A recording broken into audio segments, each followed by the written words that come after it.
In Mexico, as rescuers continue to dig for more earthquake survivors, there is growing concern about health and sanitation. The French government has admitted guilt in the sinking of the Rainbow Warrior, and tens of thousands of people have gathered in Champaign, Illinois on this Sunday to aid American farmers.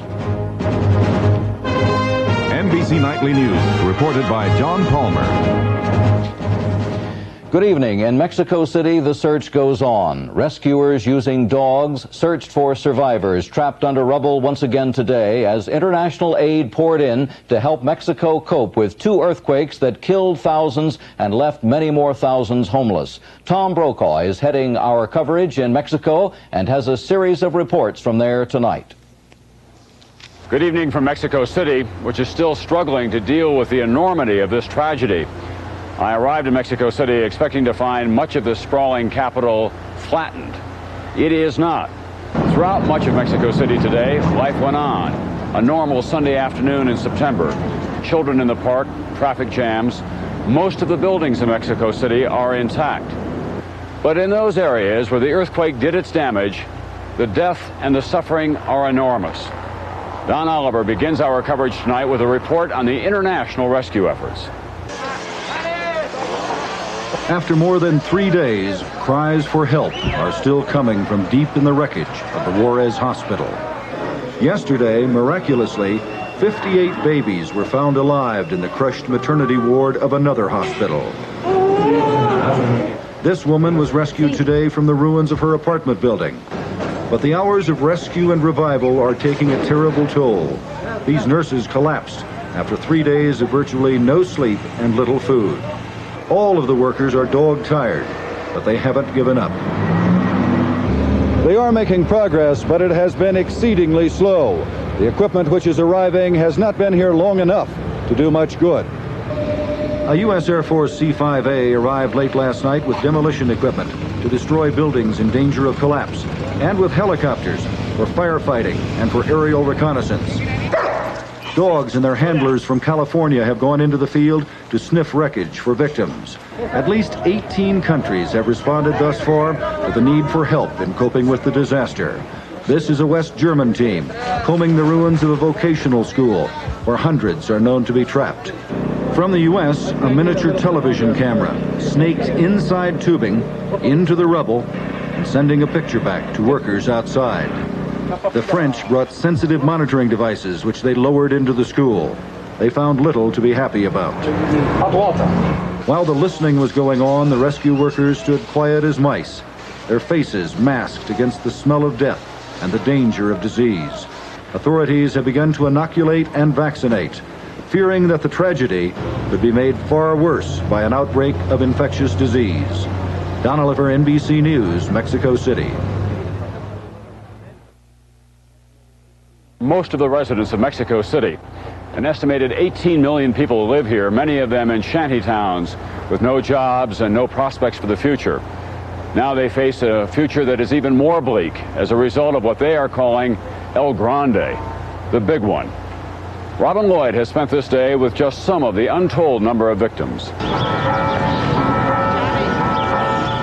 At daybreak, the streets of Mexico City were filled with the homeless, sleeping in parks, on top of cars, wherever they could now call home.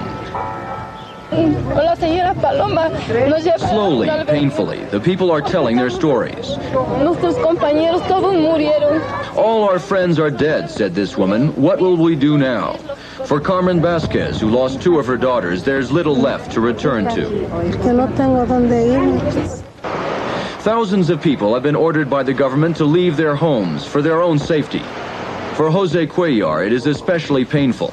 His 82-year-old mother was killed just outside his door. Maria Sanchez has no place to go. She tells her story the only way a deaf-mute can. Many streets like this one have been closed off because of the destruction and the danger of disease. In this case, at least 8 bodies still have not been recovered from the ruins of an apartment building. Neighborhood clinics are trying to control the hysteria. People are still hysteric. They can't find loved ones. There was a girl here yesterday, a young girl, that lost her 2-year-old daughter. She hasn't found her yet. 17-year-old Gloria Uribe waited all yesterday for word of her husband. Today they told her his body had been pulled out of the rubble last night. For many, the tragedy has only just begun. Robin Lloyd, NBC News, Mexico City. It was not just Mexico City that was hit by the earthquake, of course. Because of the size of the city and the number of people that are packed in here, the dimensions are much greater in the capital. But as Kenley Jones discovered when he visited a coastal village, a tragedy of this magnitude cannot be measured by size alone. The death and destruction and grief have not been confined to Mexico City. Figures are incomplete, but it's believed that perhaps as many as 100 people were killed in 4 provinces of western Mexico. One of them was 88-year-old Rosalio Lucas. He survived a major earthquake which shook his home back in 1941, but this time he did not. He died when the walls of his adobe house collapsed. Lucas lived in the valley town of Ciudad Guzman.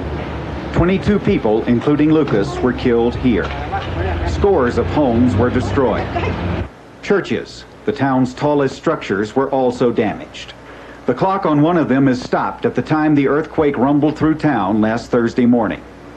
A few miles away, in the village of Gomez Farias, morning mass was in progress in the village church when the earthquake struck. No one was hurt, but the church was so heavily damaged it cannot be used.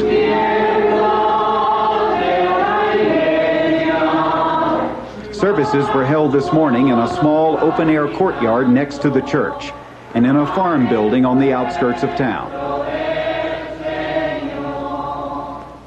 Father Silvano Lopez Correa said he did not try to philosophize to his parishioners this morning about why disaster struck. He said he simply told them to be thankful they are alive, to put the earthquake behind them, and to get on with their life's work. Kenley Jones, NBC News, Gomez Farias, Mexico. Tom Brokaw is standing by now at outside the ruins of a hospital there in Mexico City. Tom, we understand there's another rescue going on right now there. John, there's an extraordinary life and death drama going on here. If we widen out, we'll show you. You can see Swiss and French rescue teams with specially trained dogs. They're expert at getting bodies out of the rubble. They have identified in there and have been in touch with a doctor who is alive in the rubble of the Juarez hospital. They made an earlier attempt to get him out. They failed that time because they were pulled back by the Mexican army, saying that they think that they have a couple of other people alive on the other side and they want to move in heavy equipment. Just a few moments ago, the Swiss and the French team were given permission under a strict time limit to try to get that doctor out. He is alive. Today is his 23rd birthday. He's standing in a relatively secure area, but it's very difficult to get to him. There goes one of the workers right now, as you can see from the French rescue team. They're here with all of their equipment and with dogs, and they're going to attempt to get the doctor out as best they can. Whether or not this will work, we just don't know. We're prepared to stand by, of course. There are literally thousands of these kinds of dramas being played out throughout Mexico City today. There are another 400 people who were in this hospital, doctors, residents, and patients. We don't think that the fate for them will be quite as hopeful as it is for this single doctor. Thank you, Tom. And as we know, First Lady Nancy Reagan will be paying a visit to the devastated areas in Mexico City tomorrow. Among the other stories we'll be reporting on tonight, a decision by the finance ministers of the 5 major industrial nations to ease pressure on the dollar and fight trade protectionism. And again, Mexico, where solemn processions marked a day of mourning and burial for the victims of the earthquake. City feet, country feet, fleet feet, neat feet. No matter how you treat your feet, Dr. Scholl's makes you feel like dancing with double comfort air pillow insoles, hidden comfort half insoles for high heel shoes, workday insoles for hard-working feet, scented Fresh Step insoles. Tired feet, active feet. Dr. Scholl's has all kinds of comfort for all kinds of feet, right here. Dr. Scholl's makes you feel like dancing. Hope you like sugar, because this box contains not 1, not 2, but 6 added teaspoons. This has 10, and this 18. And spoon-size shredded wheat, none. When you shred the wheat for better toasting, it tastes great naturally. So it goes against our grain to add sugar, or even salt. Nabisco shredded wheat, 0 added sugar or salt. 100% whole wheat. There are lots of furnaces you can choose for your home. But for the most efficient energy, forget all but the gas furnaces. And to cut energy costs further, consider only the high-efficiency gas furnaces. Of those, only one has advanced pulse technology, the Lennox Pulse Furnace. It will make your heating more efficient. Take it from Dave Lennox. You can save a lot of gas with a Pulse. Attaboy, Dave! Gas, America's best energy value. In Paris, a major political scandal. Tonight, the Premier of France, Laurent Fabius, admitted that it was indeed French intelligence agents acting on orders from their superiors who sank the anti-nuclear protest ship, the Rainbow Warrior, in New Zealand earlier this summer. Jim Bitterman reports from Paris. French television anchormen were in the middle of their evening newscasts when the Prime Minister broke in to make his dramatic announcement. Agents from the French Secret Service, Laurent Fabius said, sank the Rainbow Warrior, the Greenpeace protest ship. The Prime Minister explained that the new defense minister who stood at his side during the declaration had told him about what the Prime Minister calls the cruel truth. And the Prime Minister said he's ordered a parliamentary investigation into the whole affair. The commentators called the announcement a complete surprise and were immediately speculating that since a parliamentary investigation could be extremely damaging, the Prime Minister and President must feel the Greenpeace scandal cannot be linked to them. But tonight's revelation alone is damaging enough. That a democratic government in peacetime would send a team of agents to blow up an unarmed ship in a foreign port and in the process kill someone is nothing short of extraordinary, as the press has been saying for days. The Prime Minister said tonight that elder statesman Bernard Tricot, the man who prepared the first French investigation into the Greenpeace affair, an investigation that exonerated the government, that Tricot had been lied to. And now there is much speculation about the role of the former defense minister. A friend of French President Mitterrand for decades, he was forced to resign on Friday because he did not or could not, from the beginning, discover the truth about French involvement in the sinking of the Rainbow Warrior. Tonight's revelations mark truly a low moment for France, a nation which prides itself in its respect for human justice and the individual's right to protest, a right which the government's agents half the world away tried to deny Greenpeace. Jim Bitterman, NBC News, Paris. In this country, National Security Advisor Robert McFarlane said today that chances are good that the United States and the Soviet Union will reach some kind of an arms control agreement within a year. Appearing on ABC's This Week, McFarlane said the accord will probably include limits on both offensive and defensive weapons.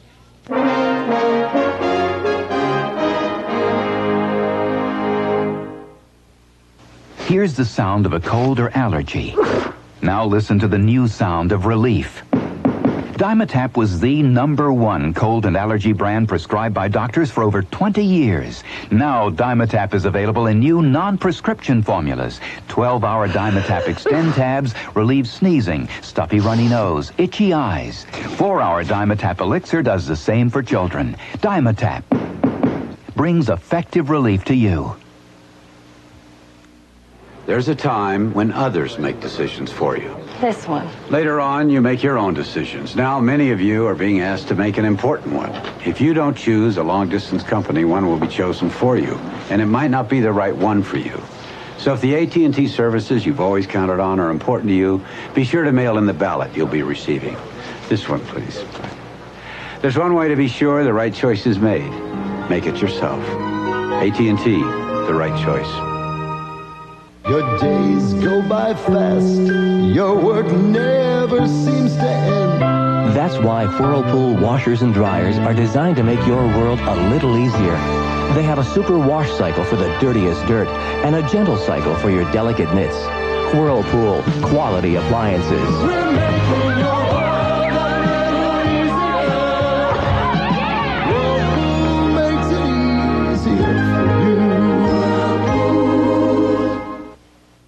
Finance ministers from the 5 major Western industrial nations held an economic summit in New York City today with high hopes of cooperation to make American goods more competitive overseas. NBC's chief economic correspondent, Irving R. Levine, reports on what was accomplished. It was an extraordinary meeting at a time when economic problems are crowding in on the Reagan administration. Extraordinary because Treasury Secretary Baker's previous sessions with the finance ministers of Britain, France, West Germany, and Japan have always been private. The same when Federal Reserve Chairman Paul Volcker meets with top bank officials.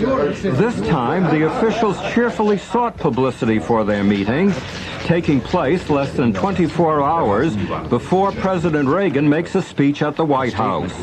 A speech aimed at discouraging Congress from enacting drastic measures to stop the flood of foreign cars, shoes, and a variety of other products.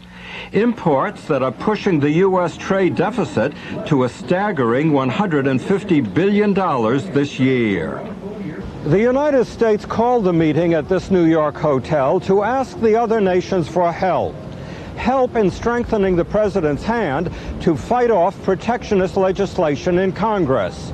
The U.S. did get a statement supporting President Reagan's position. We agreed that turning towards protectionism would be very dangerous for the world economy and that it is essential to resist pressures for restrictive trade measures. On the key question of strengthening other currencies and weakening the dollar to make U.S. goods less expensive and easier to sell overseas, only hints. Maybe our discussions can contribute, but they cannot really command markets. Which means it is now up to currency traders on world money markets to judge whether today's meeting has done anything new to reduce the U.S. trade deficit. If the markets are not impressed, the trade deficit will stay high, and Congress is likely to crack down on imports despite the president's wishes. Irving R. Levine, NBC News, New York.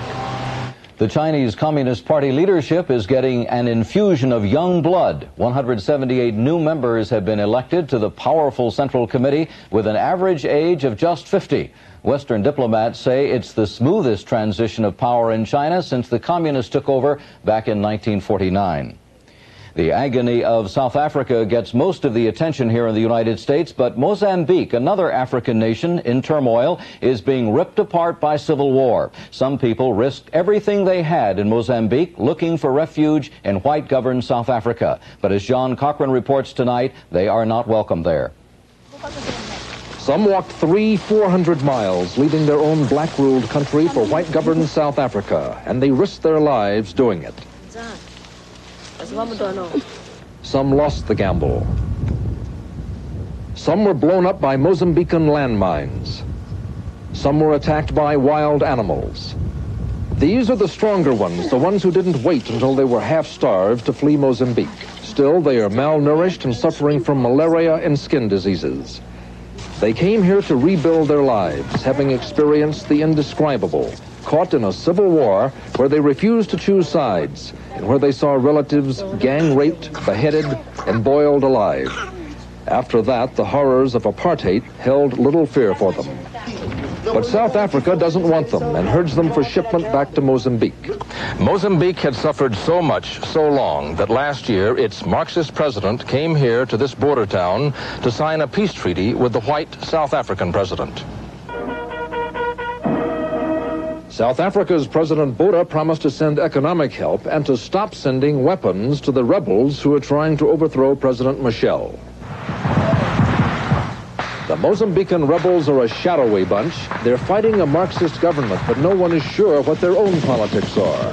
The only sure thing is that civil war is bleeding Mozambique to death, and President Michel claims that South Africa has reneged on its promises of help. Meanwhile, South Africa continues to deport Mozambican refugees back to their own country, to a future so bleak that even life under white domination looked better. John Cochran, NBC News, on the border of Mozambique and South Africa.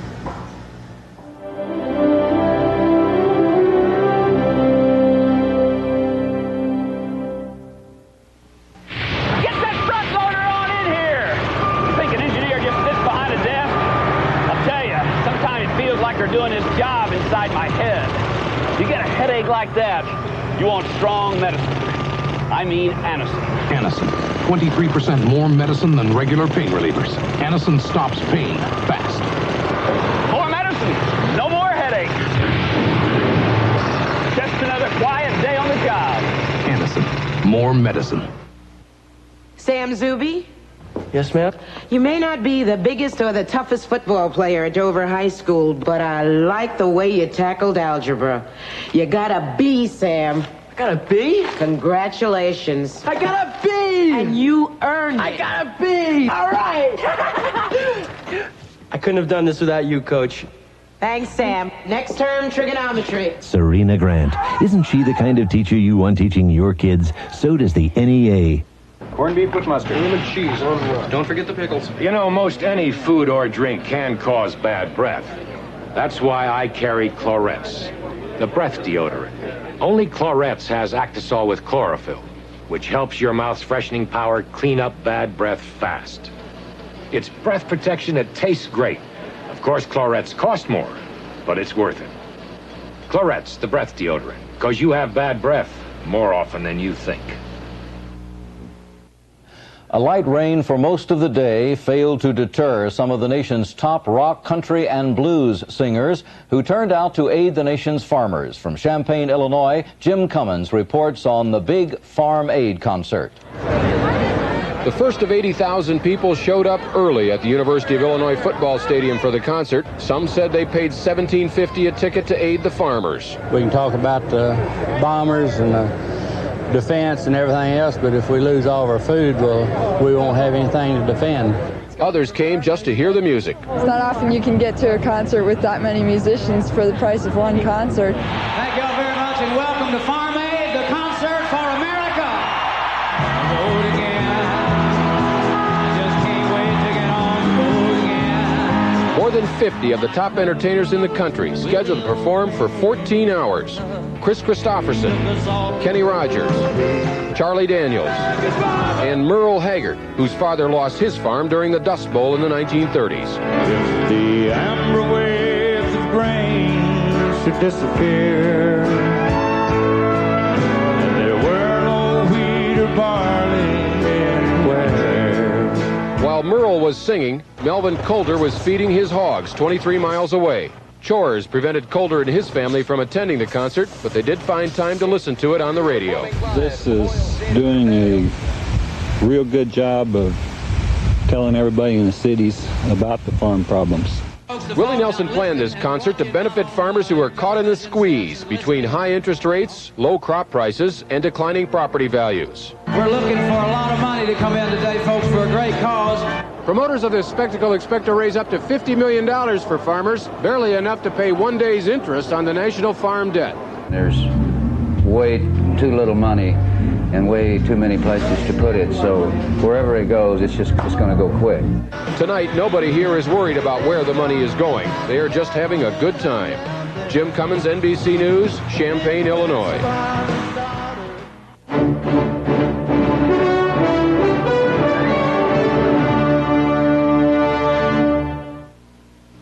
Tell the truth.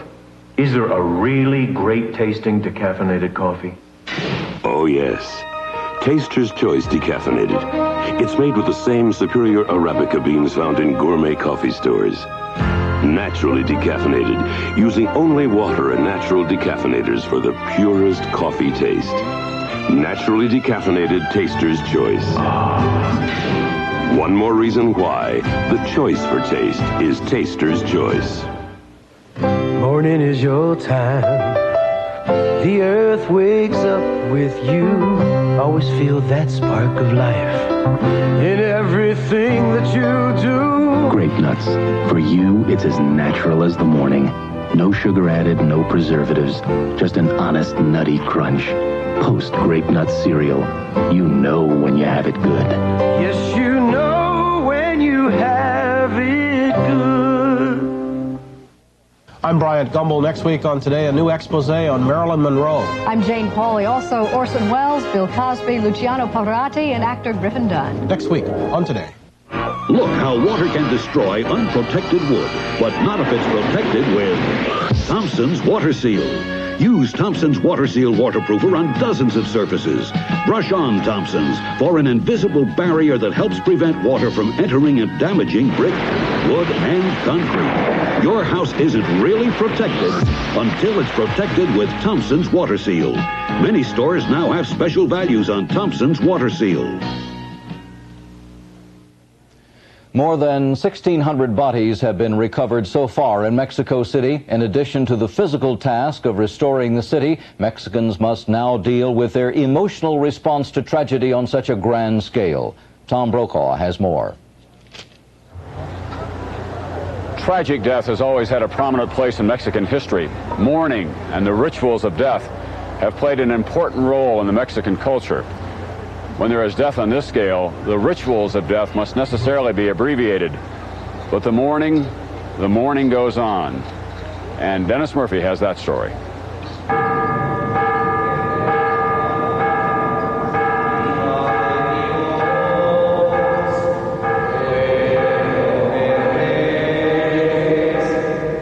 In a neighborhood where the damage was most severe, church bells called the residents to Mass.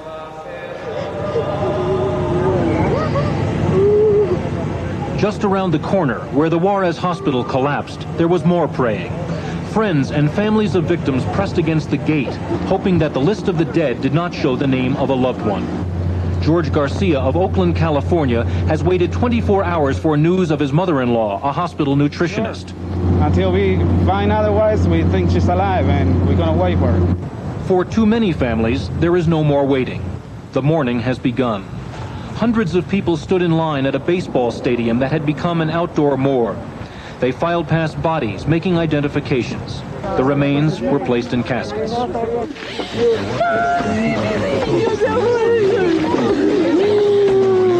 In the south of the city, graves have been dug.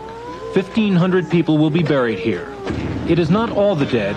We may never know how many people died in this earthquake. It is a sorrow etched in the collective memory of this nation.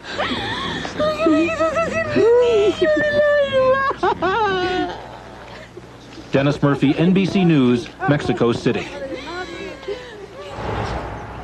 And once again, back outside the Juarez hospital here in Mexico City, the workers that you see going by now are engaged in an extraordinary life and death situation here. A doctor who has been trapped inside this collapsed hospital now for 3 or 4 days since the beginning of the earthquake has been discovered alive by a French rescue team called the Catastrophe Division. There was an argument between that team and the Mexican government. The Mexican army wanted to move in heavy equipment and they pulled the team out. They've now been permission to go back in, but they've been given a strict time limit. They must get him out this evening or they're going to put the bulldozers back in. The doctor is 23 years old. Today is his birthday, and everyone here, of course, hopes that this story will have a happy ending. I'm Tom Brokaw, NBC News in Mexico City. Thank you, Tom. Well, that's NBC Nightly News for this Sunday. Tom will be reporting here, of course, tomorrow night from Mexico City. I'm John Palmer. Join us tomorrow morning for Sunrise and Today. And for all of us at NBC News, thank you and good evening.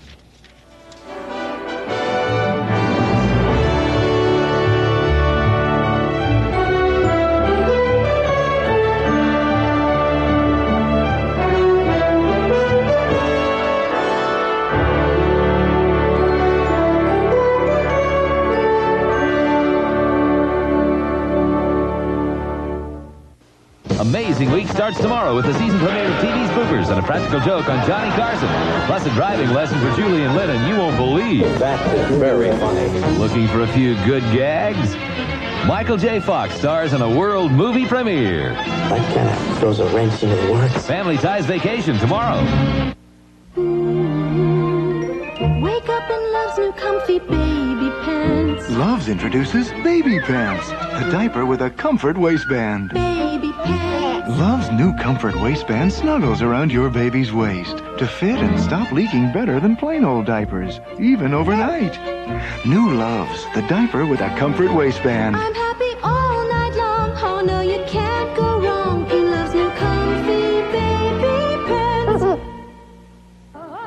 This week on Miller & Company, Dan talks with singer Dinah Shore. I was singing at the studio, and my little one, my oldest child, she was very little at the time. We were riding down. I was taking her to nursery school and holding on to her, and, so she wouldn't fall over. She left us stand.